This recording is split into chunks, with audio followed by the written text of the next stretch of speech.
involved in data ethics and data protection as part of our data practice. So this webinar is designed to provide an overview of all of the steps that should be necessary in your planning for your business or enterprise coming under attack from ransomware. This isn't about technology. We're going to be looking at legal aspects, regulatory, business risk, financial, criminal, and business continuity topics. The presentation wasn't designed to be a generic one-size-fits-all, but typically we would tailor it for a single enterprise. So we'd deliver a presentation like this to a customer and then customize it to match. So this is kind of the generic minimum version of the presentation you're getting today. The goal of a presentation like this and the workshops that follow is to prepare a customized, detailed set of playbooks that capture your decisions, plans, precautions, and any expected countermeasures that is ready for action from the moment the crisis of a ransomware event has begun. So we'll be looking at the topics mentioned in the list, starting with, on the next slide, why is ransomware important? Well, let's look at some numbers. One of the biggest issues, of course, is that if a ransomware attack is successful, it can stop your business in its tracks to the level that potentially it could be what we call a business extinction level event. That means your business fails to recover from the event. And this has happened to a number of businesses. For example, a psychology practice in Finland. The frequency of the attacks is increasing almost daily.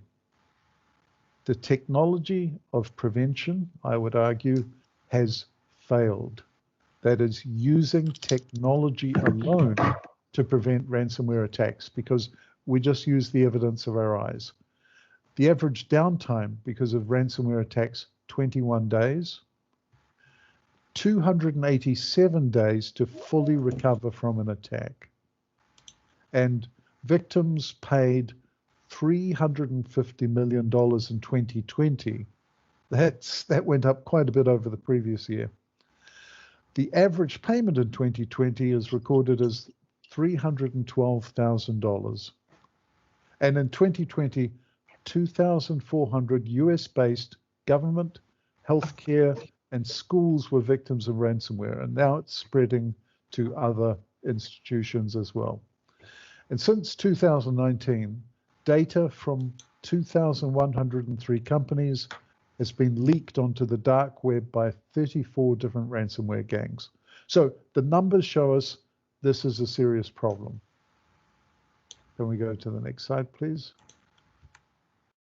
Here are some of the leakers I mentioned. These are the most popular ransomware gangs, of which there are 34 of them. As I mentioned, 2,100 victims, and these are just the ones who have leaked stolen data onto the internet. So it's something which is significant. On to the next slide, please. So let's look at the characteristics of a ransomware attack. Next, please. So ransomware, as most of us know, it's malware that's designed to encrypt, delete, and sometimes exfiltrate data using hostile techniques. Starting from the break-in, the hijacker will look for information of value. They will usually encrypt, delete, and exfiltrate. By the way, could I ask anyone who still has their microphone on to please switch off? Thank you. I wanted to mention there is at least one modern ransomware gang which is not encrypting data. In other words, they're just relying on exfiltration as their primary source of revenue. Next, after encrypting or deleting and exfiltrating the data, they engage with the victim. That means get some sort of secure communications channel and try to begin the negotiation. What's the victim going to do? Well, you have a choice. You either pay the ransom or you don't pay the ransom. And if you pay the ransom, your attacker has a choice. You could decrypt the data or make the data available again. Of course, there are wrinkles in that. Could I ask once more for people with their microphones on to please switch them off? Thank you. If you don't pay the ransom, then you're faced with a number of alternatives. Your data could be published, your data could be put completely beyond use, and you could see extortion of your own customers or clients. Let's move on, please. Next slide, please. Thank you. Let's look at some of the recent victims. AXA in May 2021, AXA Insurance. This is a major insurer who provides ransomware insurance. Shortly after they announced that they wouldn't be insuring ransomware payments anymore or making payments, they were hit by some significant attacks. Not just ransomware, but also distributed denial of service attack. Also, as most of you have probably heard, the Colonial Pipeline was forced to pay out just under $5 million. It was actually less than that because of the drop in value of Bitcoin. The hacking collective DarkSide stopped the flow of oil because Colonial's, not the pipeline system, not the industrial systems, but the billing system was compromised. So Colonial shut down their pipeline because they didn't have any way to charge their customers. As someone from New Zealand, I'm keen on what happens in that part of the world. This month, just last week, the Waikato District Health Board was attacked by a consortium called Conti. And this same consortium attacked the Irish Health Service. So two healthcare things in the same week from the same group. In the Irish case, they've been charged or threatened or extorted with a 20 million fee to release the data again. And of course, last month there was the Washington police who received a demand for $4 million in a 250 gigabyte leak. Some of that data is starting to come out already. And of course, there are many more happening every day. Let's move on to the next, please. So some of the latest trends. We're seeing more targeting of specific types of victims, like health, police, multinational companies, infrastructure. Affiliates are being used. Specialists in the ransomware life cycle are handling different parts of the attack. We're seeing a lot more increase of disclosure of data onto not just dark websites, but also public website leaks are occurring. And some of the interesting techniques that are being used, they're now trying out double encryption to see if that increases ransom payments. That is, they're encrypting the data twice. So you encrypt the data, you pay to decrypt it, and you find your decrypted files are encrypted again. So you have to pay twice. Of course, there's the threats to publish the data if the ransom was not paid. That's the classic, which is known as double extortion. And then they started targeting the data subjects, the people who are your customers, your users, your employees. And they were targeted and threatened that their individual data would be released unless they paid directly. And of course, that's called triple extortion. And it really damages the trust in you as an owner or data controller for your users and data subjects. Attacks are definitely getting more frequent. Attackers are becoming more experienced. We read recently about how new members of these criminal gangs are actually conducting formal job interviews, looking for people with the skills. It's a business, but it's a criminal international business. They're using, of course, psychological techniques to apply pressure, attacking twice, hitting with distributed denial of service attacks, making threats. It goes on. They're targeting larger organizations now rather than smaller because the larger ones have bigger profits, of course. And some of them have actually started donating money to charity to clean up their image. They've been publishing examples of that. We're also seeing, as a result of this pipeline event, a increase in scrutiny, not just from the US, also the UK and internationally, from law enforcement and legislative teams. Because of this, there is a higher risk in the business. There's been a growth of data leak marketplaces standing up on the dark web. These are marketplaces that are just there to trade in data. They even claim, oh, we had nothing to do with that break-in, but we've got the data for sale. We'll sell it to anyone who wants to buy it. There's also a marketplace for ransomware itself, and they even offer tech support to their affiliates or licensees. The pipeline attack was not the ransomware group. It was actually an affiliate that handled that. And of course, distributed denial of service attacks are being used as leverage. So let's move on to the next slide, please. So what should you do after you've had a ransomware attack? Well, half of US businesses are estimated that they're going to have to deal with a ransomware attack. We don't have any stats like that for the UK, but it's a significant number. There's plenty of advice out there on the technical side of what you can do to prevent attacks. But as promised, we're not focusing on the technology in this. We're going to be looking at what do you need from a business and legal and operational perspective to prepare for the time that your technology fails.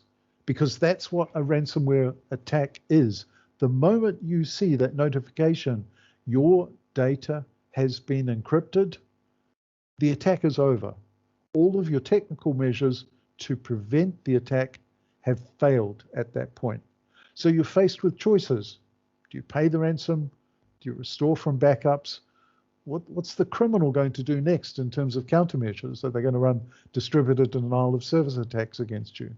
Should you use a decryption tool if that's available either from the attacker or from third-party specialist providers? Well, let's look at the options. Paying the ransom. It's not necessarily the best option. Maybe it's the right choice. Let's look at some of the factors in terms of damage to individuals or financial harm to the business. How critical is your data to your business success? How badly do you want it? Is it legal in your jurisdiction to pay a ransom? Anti-money laundering and combating the funding of terrorism laws, such as 6th AML CFT directive in Europe, and of course in the US you've got the US Patriot Act, and other law may soon be outlawing ransom payments. This is currently under active scrutiny and investigation. It was the result of a report that was commissioned a month or so ago in the Ransomware Task Force in the US. And currently the UK government is looking at modifying the Computers Misuse Act to potentially outlaw ransom payment. Insurers. AXA decided this month that they would no longer pay ransoms. Beazley,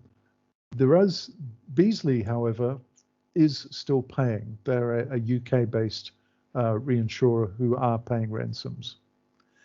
If you're going to pay, do you have your crypto coins stockpiled? Well, if you were smart and listened to me 5 years ago, you would have stockpiled your cryptos when I first recommended this. And you'd probably be in a very wealthy position now. But even now, it's likely cryptos are going to go up in value. So you'll probably want to have a stockpile of that to save a lot of money in the future, potentially. Over 96% of ransoms are paid in Bitcoin. The rest are paid in things like Monero, which is harder to trace. Now, if you're paying the ransom, you're trusting criminals. Can you really trust a criminal gang? Why Don't they just ask for more money? Double encryption, that's a thing, it exists. One example is the city of Baltimore. They refused to pay a ransom, very principled stand, back in 2019. They paid out $91,000. They ended up paying $18 million to recover just because they wouldn't pay that. They didn't know that. They made the best decision at the time, but that's how it worked out. So does paying a ransom work? 31% of organizations pay. Only 8% of that 31% get all their data back, and less than a third don't get more than half of their encrypted data back. So think about the question, should you pay the ransom? That's one of the things you go into in detail in these seminars or workshops. Restoring from backup. Let's look at it from a data perspective. Do you really know which of your data is critical? What is critical to your survival? Have you taken care of analyzing your data situation? Do you know the backup cycle of your systems? How effective is your restoration process? Can you tolerate losing some or most of your data, or even all of it? Have you assessed the risk that the ransomware is already in your cloud backup? That is something to take care of. Usually, organizations which have a higher level of maturity have a standardized backup restoration process, which is part of your business continuity plan. If it's not, then it should be. And of course, how long does it take? We saw the case of the pipeline company. They paid the 5 million ransom. They got the decryption tool. They ran the decryption tool. It was too slow. So they ended up restoring from backups anyway. So they wasted all that money, arguably. Let's go to the next slide. Any thoughts, Alex? They'll threaten you at this point that unless you pay a ransom, this is known as double extortion, they'll exfiltrate your data. The first generation of ransomware, they had single extortion, which means they would just encrypt the data, denying you access to your data. And then they realized maybe they could make more money by releasing your data, and that actually turned out to be the case. And then there's another level beyond that, triple extortion, where the criminals are actually targeting your customers, getting in touch with your customers and saying to them, look, we have your data as an individual, and unless you pay us this much, some smaller amount, then your data is going up onto the dark web. And interestingly enough, this data has value, and there is a marketplace for this.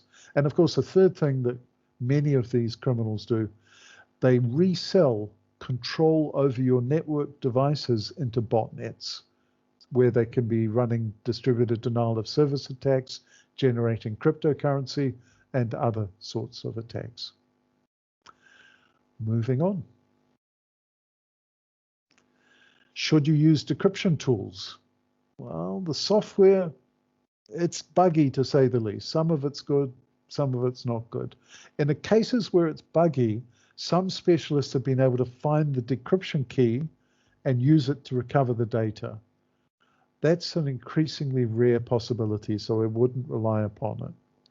More profitable ransomware people are going to build quality into their software so they won't have these bugs.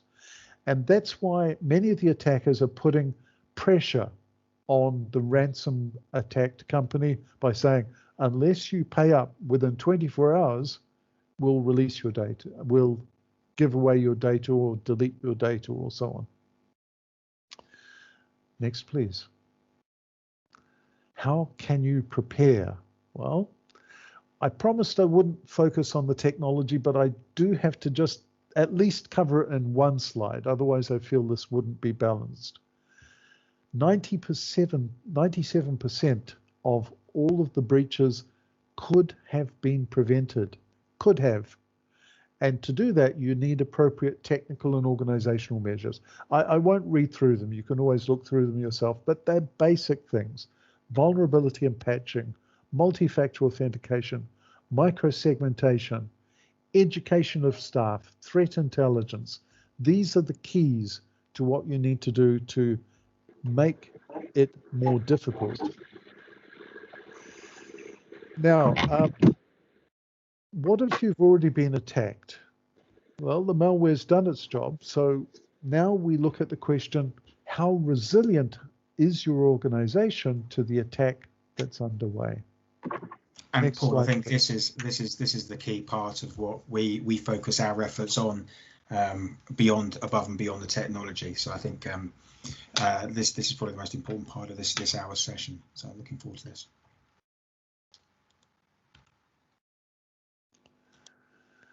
So we're going to be talking about several considerations. We're going to be looking in the context of creating a ransomware playbook or multiple playbooks for your organization. They'll focus on communications, digital forensics. We'll be looking at the tactics that you can deploy once the attacker is in the middle of attacking your systems. We'll look at the legal aspects of ransomware and management roles and responsibilities and what decisions need to be made and how and when they can be made. And above all, behavioral factors are key to the success or failure of a ransomware mitigation or resilience program. Next, please. Communication strategy. So it's about getting information to the right people at the right time with the right information. That's how you deal with it. And you've got to be rehearsed. Your strategy, you need to have from the beginning, before the attack, an executive level authorization. All of your communication should be planned in advance and approved in advance. You need clarity on what your resources are, what their roles are, and what they're responsible for. Not just your internal employees, but contractors that you may have on standby, companies that you're working with who can help you to mitigate some of this. You need to be able to talk about your legal obligations, and we'll come to that in a little bit. You'll need to also think about both internal and external comms, not just talking to your customers and stakeholders and business partners, but also your employees, your consultants, your supply chain communications. There is a real risk that that problem can propagate through your supply chain to either your customers or suppliers. Your communications need to be practiced, smooth, rehearsed. All the phone numbers and email addresses need to be there. Have you thought about building a website? You can build it in advance. Have it ready to go from the moment that the ransomware starts. Some organizations even set up a call center, if it's appropriate, to deal with questions from concerned customers. You don't want to waste time spending days building up a call center when you can have it running from the first day. Training, I don't even have to talk about it. It's so critical. Your communications plan, prepared, needs to be practiced. You need to take into account all of your stakeholders, both internal and external. You need to think about the messaging. How are you going to say it? How are you going to release a press statement? What are you going to say to authorities? What are you going to say to your business partners, to your shareholders? All of these comes as part of the communications planning process. And this could be a workshop of one day just by itself, depending on the complexity of communications. Any comments you want to add to this one, Alex? Well, other than the fact that comms is obviously absolutely vital in getting all of this right, and needs to be planned for in advance. As you say, communicating to the right people is highly important, and I know that we're going to touch upon the importance of dealing with the authorities and communicating with the authorities in a timely. It's not just communicating the right information, but doing it in a timely manner. We'll talk about shortly. But other than that, no, I think you're covering off the key aspects of comms at this stage. Pre-planning comms and practicing them is absolutely vital. Yeah, it's the old saying, who you going to call? Attack busters. Next, please. Sorry for the bad jokes. Now, let's talk about forensics. Digital forensics is a key part, not just prior to the attack, but during and after the attack. Before the attack, you should have a strategy, how you're going to do your forensics. You need a plan. Who's your supplier going to be? Do you have internal capabilities? Are you going to retain the services of an external business to manage this forensics? That needs to be part of your forensics playbook. During the vulnerability or during the attack, your priority is going to be secure the vulnerability, find out very quickly how did they get in, but then next you need to know what was the data that was exfiltrated or stolen or viewed or otherwise modified by the attackers. And after your attack, make sure that the vectors were closed, the doors were closed so that you can't get a reoccurrence. That happens frequently. A business will clean out a ransomware infestation, they'll recover their data, they'll start running again, and within hours, the attacker goes in because the same vulnerability is there, or because they added fresh back doors. So you've got to look for those as well. And of course, if you're going to do an official investigation, as some do with police or other authorities, you need to secure your chain of custody of your evidence. So you need a forensic specialist to help you, to guide you in how to do that appropriately. Next, please. Tactical. Now this I'm going to hand over to Alex. He is the tactical master.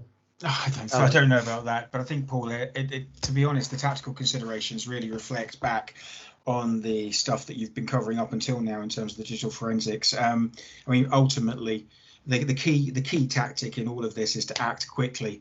But obviously, if you're going to act quickly, and this is probably the crux of what we're trying to talk about in this hour session, you have to be able to be pre-prepared. As an ex-military man, I know all about drills and plans and drill exercises, and the whole point of that is so that when the balloon goes up, you can take those steps in quick succession, but also with confidence that you know you're heading in at least a direction rather than no direction. Sometimes it might be slightly wrong, but the fact is it's better to be moving forward. So I think everything you've covered off is absolutely right, and what we're going to be covering off is absolutely right. But the underlying principle has to be prepared and move quickly. You have to move quickly. And that's where the predetermined decision frameworks and matrices become really important. One of the other tactical considerations is around limiting scope of movement. That's both internally and externally. And I think the topics that Paul was talking about earlier, and specifically the triple extortion example, where the extortion isn't on you, it's on your clients. And it's on your reputation with your clients and potentially your employees that are getting attacked. That's why you have to move quickly. That probably could be viewed as a technical move, but fundamentally it's part of your plan. It has to be part of the plan. And you're talking about the individual at the end of it rather than the technology itself. I guess the quality of monitoring is something you need to be prepared for rather than necessarily enacted at this stage, because if you're going to be looking at the quality of your monitoring now, it's slightly too late.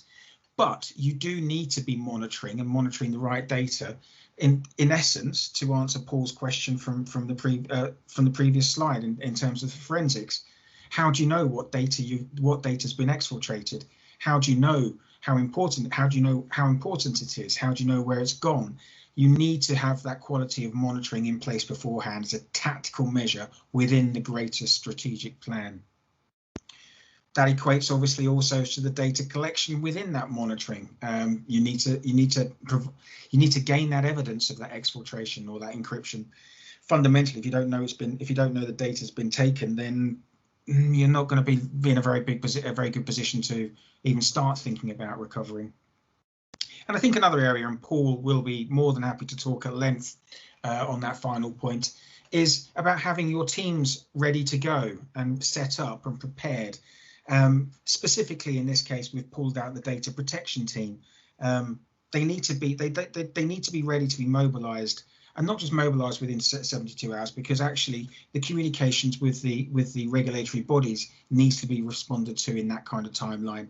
And so you need to have your teams and people ready to go should the balloon go up. It goes across this piece, but pulling out data privacy specifically, because fundamentally that's probably one of the key areas of notification and communications that are going to needs to be done at speed. I don't know, Paul, if there's anything you want to add in terms of other tactical areas at this stage. Just I want to reinforce that the scope of movement, the vertically and horizontally or laterally, is really about limiting what the attacker can reach within the network. They might have infected your billing network, but maybe they didn't get to your back office network or your manufacturing network. So you've got to really know how you're going to lock down internally, even if it constrains some of your current processing activities. You've got to be prepared to shut off parts of your systems to prevent that lateral movement within the organization. And vertical movement, we mean customers and suppliers. Your supply chain is particularly vulnerable. So you've got to look at that, not just this, but also branches and affiliates. You might have a multinational corporation like AXA, for example. Their branch in Thailand was hit this week. It spread to some of the other Asian branches, but hasn't gone to the European branches because they were able to lock down and prevent that lateral and vertical movement. And of course, the 72 hours is a legal consideration, and that's what we're going to cover in the next slide. So currently, it's not illegal to pay ransoms, but if the ransomware actors have been identified as having links to a terrorist group, then you can bet your bottom dollar or Bitcoin that anti-money laundering and combating the funding of terrorism laws will come into play. These are international laws, not just one state. Here in the UK Computer Misuse Act is being reviewed, and that will outlaw, probably, ransom payments under certain circumstances. So, for example, recently there was a state law in the US which brought in that state government entities must not pay ransoms. But of course, private companies are given the choice, well, you can do it if you want to, but not state. Personal data. If you've determined that personal data of your customers or employees or partners was in that tranche of data that was exfiltrated, then you have 72 hours to report those breaches. And of course, it's not just GDPR. There are other regulations around the world with mandatory breach reporting obligations. Both the US and the UK governments have strongly recommended in recent weeks against paying a ransom. And of course, last year, US entities should follow the OFAC from the Treasury guidance on ransomware payments. Let's move on to the next. Now we're going to look at privilege. This is, I won't go too much into this because this is technical and there aren't that many lawyers who are necessarily interested in this topic, but basically there are two types of privilege: solicitor-client privilege and litigation privilege. Both of them come into play during a ransomware data breach attack or any sort of significant data breach. So best practices for protecting privilege during the attack: be prepared. Sounds familiar? Yeah. Consult your counsel immediately. Talk to your internal and external legal advisors. Have them prepared and ready to be able to answer these sorts of questions. Maybe even set up separate legal teams. One legal team just focusing on the privilege aspects. And of course, any privilege has to be protected in relation to communications with third-party providers, your internet providers, your service providers, security providers. All of those communications are privileged. This means controlling carefully the distribution and disclosure of any privileged advice and documents in relation to the cyber attack. And of course, if it's an international data breach, then you need to think about engaging foreign counsel to help you, because of course, foreign privilege rules may differ from what you're used to within your jurisdiction. And the final part, even more interesting, is this concept of contributory negligence. This is an abstruse legal concept. There's even movies about it, but you can learn about it, of course. Victims of major ransomware attacks, which have had a significant financial effect, are highly likely to be targeted by contributory negligence lawsuits, class action lawsuits. Contributing negligence is the plaintiff's failure to exercise reasonable care for their own safety. You can expect there's going to be a lot of class action lawsuits. The damages for those are going to be awarded proportionately based on the amount of negligence of each of the contributing parties. What degree did they contribute? And of course, the biggest contribution for a company like Colonial, the pipeline company, they're going to be liable for a significant portion of damages because they contributed, quote, contributed heavily to the severity of the breach by failing to adequately protect itself from the cyber attack. And there's a lot of evidence around that. What were the measures they used? They didn't patch, they had existing vulnerabilities, they didn't have the right people, they didn't invest the budget into the data cybersecurity practice.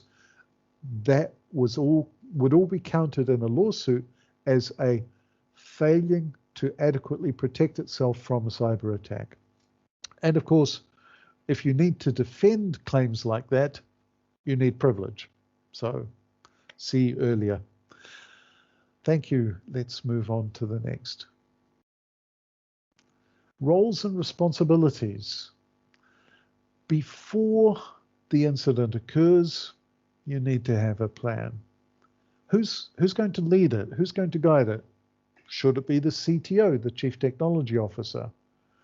Well, I would argue that by the time the ransomware notice pops up on your screen saying, we have all your data encrypted, send money, that at that point, all of your technical solutions under the control of your CTO, and I'm sorry to say this to the CTOs here, by that point, all of your measures have failed, all of your prevention.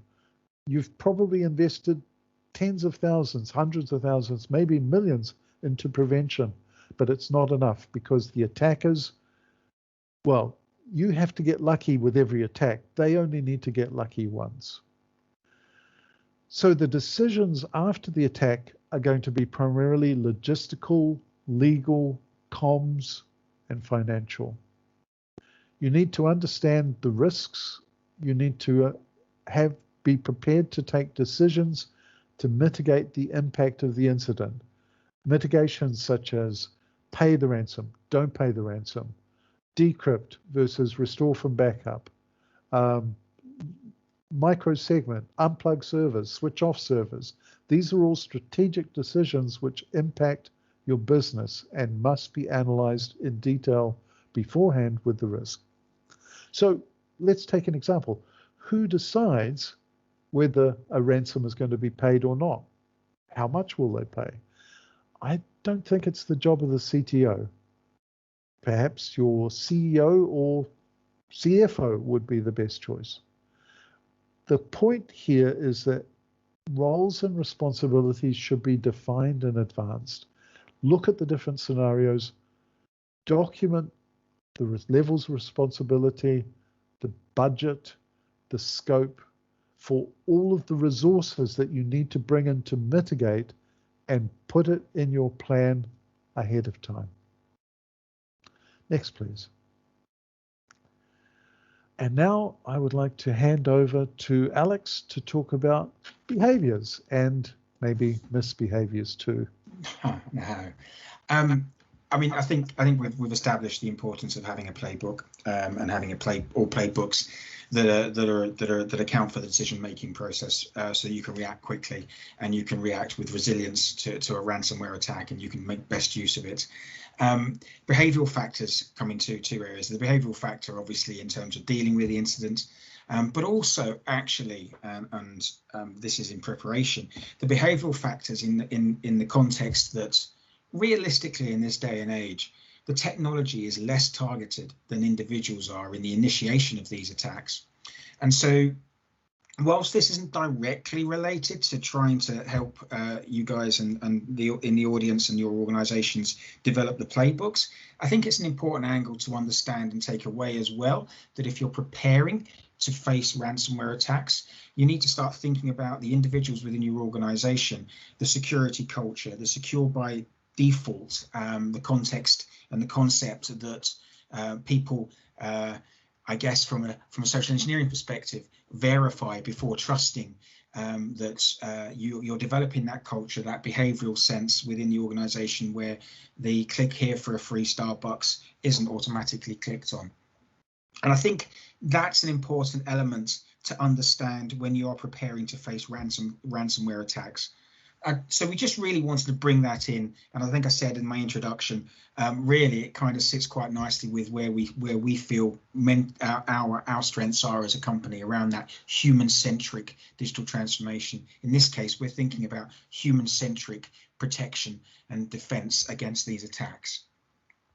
I think one of the things to bear in mind is probably the fact that you need to do an element of a risk assessment across the board as well, because clearly people with higher levels of privilege, as it says on the slide there, will probably need a little bit more training, because clearly they're open if they are vulnerable to attack and they are attacked and they let the criminals in. Clearly the lateral movement that Paul was talking about earlier and the vertical movement is much more freely achieved. But fundamentally across the board, there's a need, I believe personally, to grow the maturity of security culture around organizations everywhere. I'd just like to add to that. One example, one war story that I didn't want to put in here, but it might be relevant.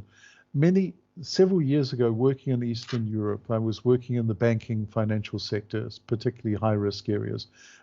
This is a sector where we would do, for example, live fire exercises, moving and shooting at a training range. In this situation, it was high stakes. The bank knew that there were blended attacks taking place. In other words, there would be situations where armed men would do a home invasion. They would take away the bank manager to the branch of his bank early before dawn and use extortionate threats of violence against the family of the bank manager to hand over passcodes, secret passwords, and keys to the money or cash or transfers that existed within that banking environment. So that's something to really think about, that we're seeing this blended type of attack coming more and more in future.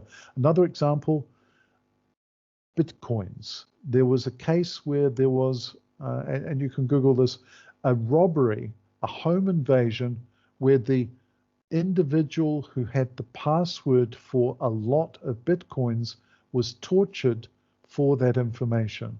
And the transfer was done then and there by the attackers, and they did not leave that home until they got that Bitcoin transferred into their own wallet. So, Alex, back to you for the summary. Indeed. I think the key thing to bear in mind is, I mean, we've been talking for 50 minutes, and we have literally just scraped the surface of what is required, we believe, to be ready to take on a ransomware attack, when probably is more likely than if these days it happens.